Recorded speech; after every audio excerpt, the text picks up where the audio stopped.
In the great Igbo village of Umuagu, there lived a young hunter named Ikpi. He was strong, tall, and fearless. Everyone in the village respected him because he was the best hunter. Ikpi had a best friend named Usoni, who was also a hunter. They always went to the forest together to hunt for food. But there was one place they never dared to enter, the forbidden forest. The elders of the village warned everyone not to go near the forbidden forest. It was said to be filled with evil spirits and dangerous creatures. Anyone who entered never returned. One evening, after a long day of hunting, Ikpi sat with Usoni and a beautiful girl named Obia. Obia was kind, smart, and the daughter of the village chief. She had heard many stories about the forbidden forest. "Do you really believe the forest is cursed?" Obia asked, her big brown eyes shining in the moonlight. "I don't know," Ikpi said. "But I am not afraid of any forest. Maybe it is just a story to keep us away." Usoni shook his head. "Ikpi, the spirits are real. My grandfather once saw strange lights coming from the forest.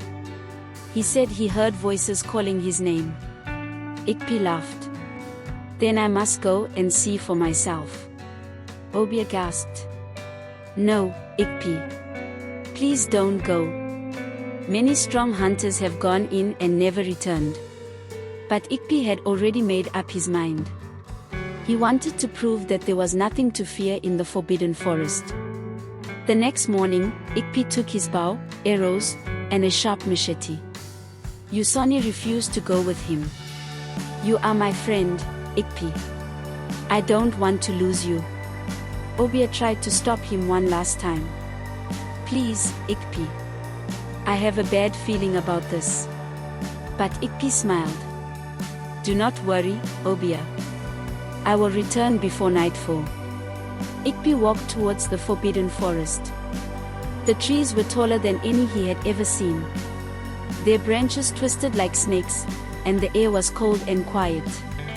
As he stepped inside, the forest seemed to close behind him. The path disappeared, and thick mist covered everything. "This is strange," Ikpi whispered to himself. He walked carefully, his bow ready. Suddenly, he heard a soft whisper. "Ikpi! Ikpi!" He turned around quickly, but no one was there. "Maybe it's the wind," he said. But deep inside, he felt uneasy. He walked deeper into the forest, his heart beating fast. He saw strange glowing eyes in the bushes. When he looked closer, they disappeared. Then, he saw something that made his blood run cold, a footprint on the ground, but it was not human. It was large, with sharp claws.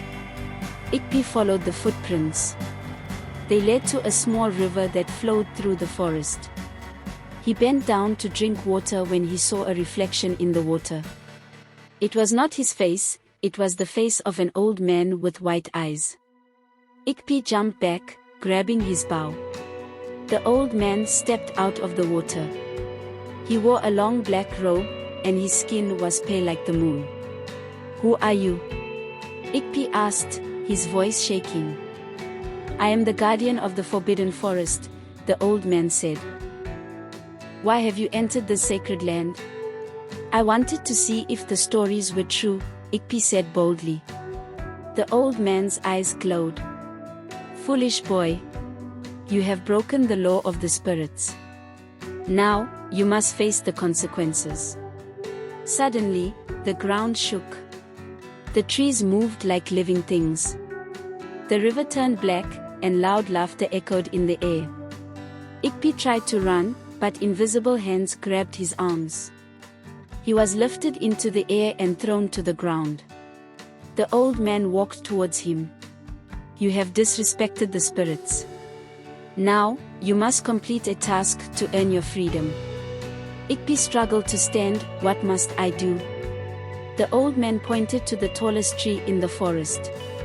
"Climb this tree and bring me a golden fruit from its highest branch before the next sunrise. If you fail, you will be trapped in this forest forever." Ikpi looked up. The tree was so high that its top was lost in the clouds. He took a deep breath and started climbing. The bark was rough, and sharp thorns cut his hands. After a long climb, he reached the top. There, shining in the moonlight, was a single golden fruit. He stretched his hand, but suddenly, a giant eagle flew down, its talons aiming for him. Ikpi dodged just in time. The eagle attacked again. He had only one chance. He pulled an arrow and aimed. The eagle screeched and flew towards him. Ikpi released the arrow. It hit the eagle's wing. The bird cried out and disappeared into the sky. Ikpi quickly plucked the golden fruit and climbed down. The old man smiled. "You have done well, Ikpi. You may leave, but remember this, never return."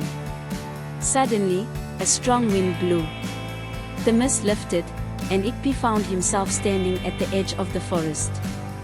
He ran back to the village. Obia and Yusoni were waiting. When they saw him, they cried out in joy. "Ikpi! You are alive!" Obia hugged him. What happened? Ikpi told them everything, the old man, the golden fruit, and the giant eagle. The village elders gathered and listened to his story. "You were lucky to escape," the chief said. "The forbidden forest is not meant for men." That night, the villagers celebrated Ikpi's return. But Ikpi could not forget what the old man said, never return. From that day, Ikpi became wiser. He no longer sought danger to prove his bravery. Instead, he used his skills to protect his people. The forbidden forest remained a mystery, and no one dared to enter it again. But deep inside, Ikpi always wondered, who was the old man? And what other secrets did the forest hold? And so, the story of Ikpi and the forbidden forest was told for generations, reminding children to always respect the spirits of the land.